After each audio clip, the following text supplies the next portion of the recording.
Queridos irmãos, queridas irmãs, então esse vídeo é de número 435. Diálogo com a sombra, Hermínio Miranda, Teoria e Prática da Doutrinação. Então, no vídeo anterior, nós encerramos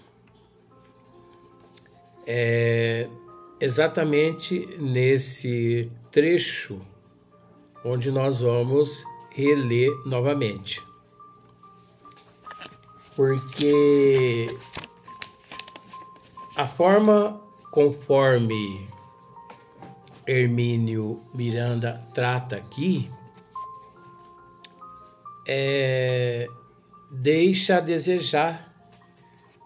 Aí você pode me dizer assim, Luiz, mas você está indo contra a matéria de Hermínio? De forma nenhuma. Quem sou eu, quem somos nós para ir contra Hermínio Miranda? Um ser muito respeitado, mas é preciso raciocinar. Nós que somos, ele que é um espírito muito evoluído, ele tem o direito de pensar conforme ele deixou escrito aqui.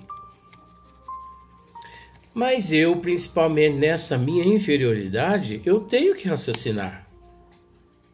Então, esse raciocínio nosso aqui, meu e de vó aqui, é devido à nossa inferioridade. Então, como se diz o ditado, o inferior, ele tem que perseguir a verdade. Pois veja bem, consideramos diferentemente o obsessor e o vingador, embora tenham muito em comum nos seus métodos de ação e no que poderíamos chamar de sua filosofia. Até aí tudo bem. Não é verdade? Então, consideramos diferentemente o obsessor e o vingador, embora, aí que entra o probleminha. Tenham muito em comum. Tenham muito em comum? Não. O obsessor e o vingador não têm nada em comum. Eles têm, sim, 100% em comum. Em comum. Eles têm 100%. Não é pouquinha coisa, não. É muita coisa.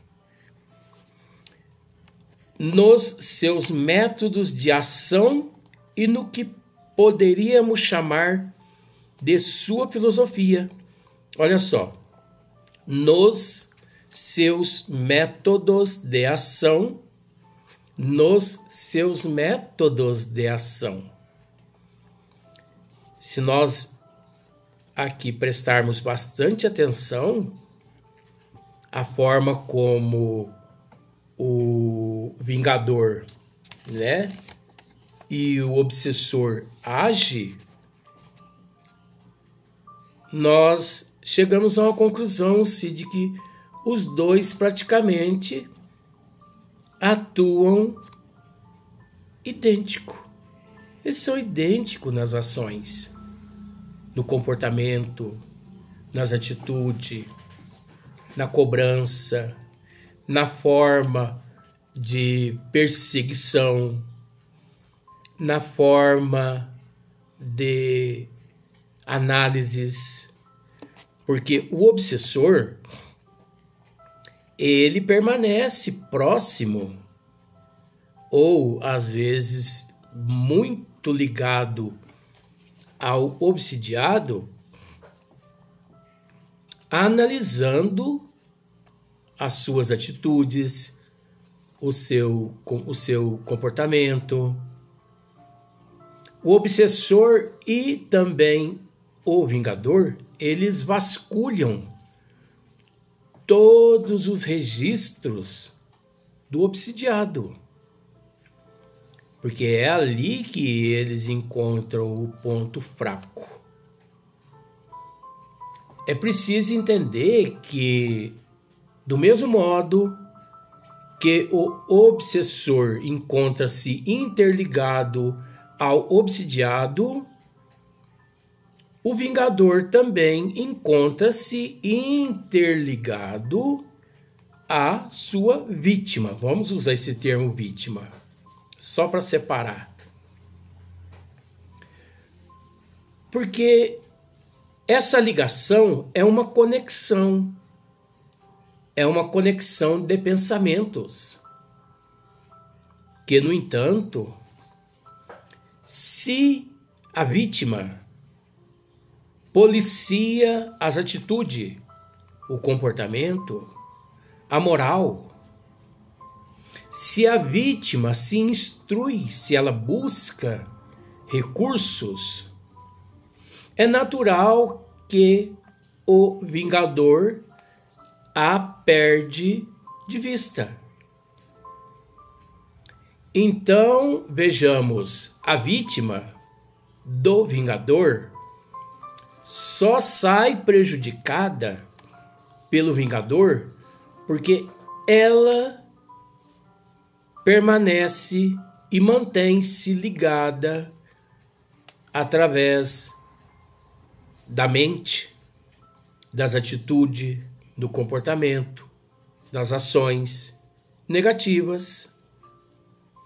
Porque uma vez que ela muda, é natural que perde-se aquela comunicação, aquela ligação. Assim também ocorre com o obsidiado. A partir do momento em que o obsidiado busca ajuda, principalmente numa casa espírita séria, e opta pela transformação moral, mudança de hábito, de comportamento e de atitude, ele muda de padrão vibratório. E por esse motivo, é natural que ele perde aquela conexão com o seu obsidiado parcialmente. Então vejamos, nos seus métodos de ação e no que poderíamos chamar de sua filosofia. Eles diferem sutilmente. Existe uma diferença sutilmente, que eu posso dizer assim, é impossível ser detectada, ser constatada. Olha, a pessoa precisa estar bem afinada com os desígnios de Deus, com as leis do Criador, para poder separar o joio do trigo. Caso contrário, ele arranca o trigo, joga fora e conserva o joio. De tão sutil. Mas é preciso dizer que, em matéria de porcentagem, os dois são semelhantes, são iguais, 100%, sem diferença praticamente nenhuma. Porque esse sutil, ele é tão imperceptível que praticamente ele não entra na qualidade de porcentagem. Obsessão muitas vezes é vingança. É aqui que nós vamos começar. Obsessão muitas vezes é vingança. Tudo bem. Obsessão, muitas vezes, é vingança. Eu posso até mudar. De fato, obsessão é vingança. É falta de conhecimento. É falta de compreensão dos desígnios de Deus, da justiça divina. Porque aquele que tem conhecimento da justiça, olha o termo, da justiça divina. Esse ser, por mais prejudicado seja, ele não revida. Porque ele confia na justiça divina. Ele acredita no tempo. Ele acredita na imortalidade da alma. Ele acredita na lei de causa e efeito, ação e reação. Mas sem esse conhecimento, é natural que o indivíduo parte, sim, para cobrança, para vingança. Aí Hermínio continua. Mas a vingança não é. Mas a vingança não é. É aqui que nós precisamos ficar atento. Mas a vingança não é necessariamente um processo obsessivo. É assim. Hermínio, me perdoe, mas a vingança é sim um processo obsessivo. Porque só parte para a vingança aqueles desestruturados. Só parte para a vingança aqueles fanáticos, aqueles egoístas, orgulhosos, invejosos, ciumentos, materialistas, aqueles apegados aos bens materiais. Então isso tudo é obsidiado. Isso é obsessão. Orgulho é obsessão. Acontece que as pessoas não costumam assumir que é cara a cara aqui para a mídia. Então quer dizer que eu sou uma pessoa, vamos pensar assim, eu sou uma pessoa orgulhosa, uma pessoa egoísta, eu sou uma pessoa avarenta, eu sou uma pessoa ciumenta, então eu sou uma pessoa obsidiada? Sim. Você é aquela pessoa que coleciona alguma coisa. Você é uma pessoa obsidiada. Obsidiada por coleções, por colecionar. Obsidiada. E ao mesmo tempo, aquilo te obsidia. É um apego. Então, a pessoa avarenta é uma obsessão. Então, se a pessoa, por exemplo, se você não possui estas más qualidades nenhuma, e alguém entra na tua casa e te rouba, você vai pensar assim, oh meu Deus, que pena, né? Aí outro chega e fala, pena por quê? Que pena desse nosso irmão, coitado. Entrou aqui em casa, nos roubou, né? E complicou um pouco a evolução dele. Porque eu não estou nem aí por esses bens que fui furtado.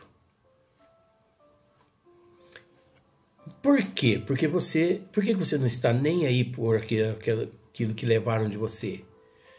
Porque você é uma pessoa totalmente desprendida. Você não é uma pessoa obsidiada naquilo, você não está apegado àqueles bens materiais.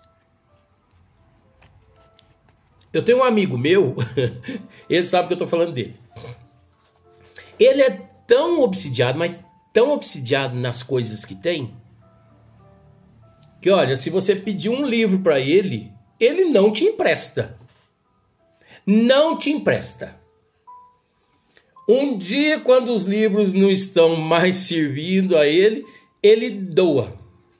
Ele sabe o que eu estou falando. Isso é uma obsessão. Isso é apego. Ah, mas nós temos que conservar o que é bom.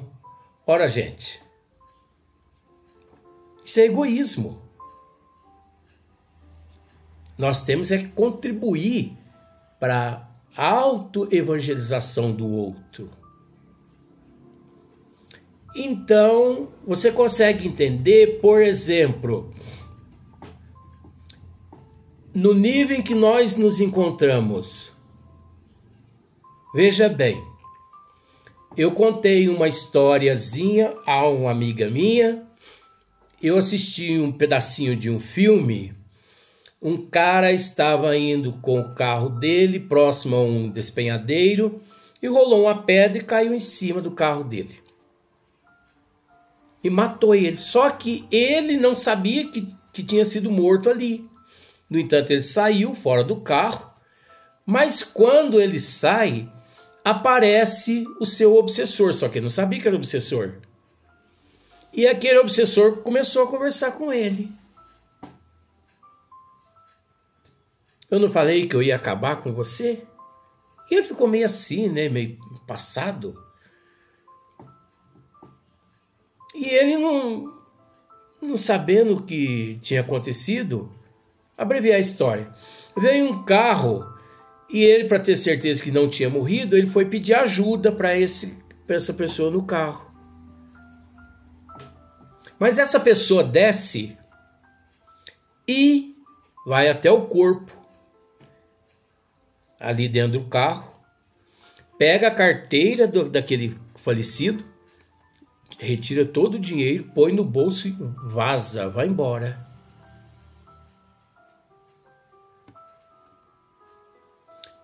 Só que aquilo ali não afetou aquele morto espírito. No entanto, ele não se preocupou com aquilo. Por que ele não se preocupou? Porque ele não era uma pessoa apegada, fanática, obsidiada no dinheiro materialista. Até porque já tinha também ali o seu obsessor. Então veja bem, mas a vingança... Então, obsessão muitas vezes é vingança, muitas vezes não. 100% obsessão é vingança. Mas a vingança não é necessariamente um processo obsessivo. É sim. A vingança é sim um processo obsessivo. Porque, como estamos dizendo, só procura vingar aquele que encontra-se imantado mediante aquele processo. Como a história que narramos esses dias aqui, de um pai que eu encontrei lavando o túmulo de sua filha aqui em São Sebastião do Paraíso. Ele ali lavando o túmulo, abreviando a história, porque você já sabe. Então ele me disse, o dele, quer dizer, aquele que tirou a vida da filha dele, o dele está guardado. Assim que ele sair, ele vai encontrar o dele. Ele que aguarde. Ele que me aguarde. Então, é uma obsessão. É um obsidiado. Ele está doente de ódio, de mágoa. Ele não perdoa. Então, Hermínio ainda continua assim, não sei se me faço entender. Né? Não sei se me faço entender. Então, observe. Nem mesmo Hermínio Miranda, nesse exato momento, nem ele mesmo não consegue juntar o raciocínio dele e passar adiante. Por isso que nós não estamos dizendo aqui que ele está errado. Até porque é uma questão super difícil, porque é preciso entender que o processo é muito complexo, é sutil, imperceptível, e cada caso é um caso dentro da desigualdade evolutiva. Então nós não podemos afirmar, mas é preciso dizer que a vingança, como ele está dizendo aqui, mas a vingança não é necessariamente um processo obsessivo. É sim, a vingança é um processo obsessivo, porque só vinga aquele mal intencionado, só vinga aquele que traz em si deficiências morais, por que não intelectuais? É sim. Então Hermínio diz assim: não sei se me faço entender. Aí ele continua: o espírito pode vingar-se longa e profundamente. Olha só. O espírito pode vingar-se longa e profundamente. Desculpe. Sem desencadear obsessões. É impossível. Desencadeia sim. Desencadeia obsessões sim. O fato de vingar já é uma obsessão. E vingar-se longa e profundamente sem desencadear obsessões. Pode sim. Porque o obsidiado, mediante tanto ataque do obsessor, ele baixa o padrão vibratório, se desequilibra emocionalmente e psicologicamente, e muitos casos que nós conhecemos aqui na Terra, que baixa o padrão vibratório psicológico e emocional de uma tal forma, tão profundo, que emancipam-se do corpo físico. Por que emancipa-se do corpo físico? Devido ao alto teor de toxinas, tanto do obsessor quanto do desequilíbrio dele mesmo, porque é preciso entender que a própria alma, ela gera toxinas negativas, como a própria alma gera elementos curativos, positivos. Mente sã, corpo são. Mente enferma, corpo enfermo. Então, se um obsessor me ataca, se um vingador me ataca, se eu não tenho equilíbrio, se eu não tenho conhecimento dos desígnios de Deus, eu baixo o meu padrão vibratório. E ao baixar o meu padrão vibratório, outros espíritos vampiros necessitados de energias vital, eles se aproximam-se do meu campo vibracional e se unem às minhas energias deletérias, desencadeando vários transtornos neurológicos, psicológicos, físicos e até emancipação do corpo físico. Então é preciso ficar bastante atento a esta questão, sem desencadear obsessões. Desencadeia sim obsessões, né? Nós vamos dar sequência no próximo vídeo, mas eu esqueci de dizer para você, o quadro já está pronto. Olha lá só para você ver, um pé de ipê branco. Olha só. Tem umas pessoas assim mais enxeridas, assim, você entendeu? Que já viram o quadro de perto. Tem cabimento as coisas dessa? Não, gente, é demais. É brincadeira, olha só para você ver. Já terminou mais um quadro para coleção. Até o próximo vídeo.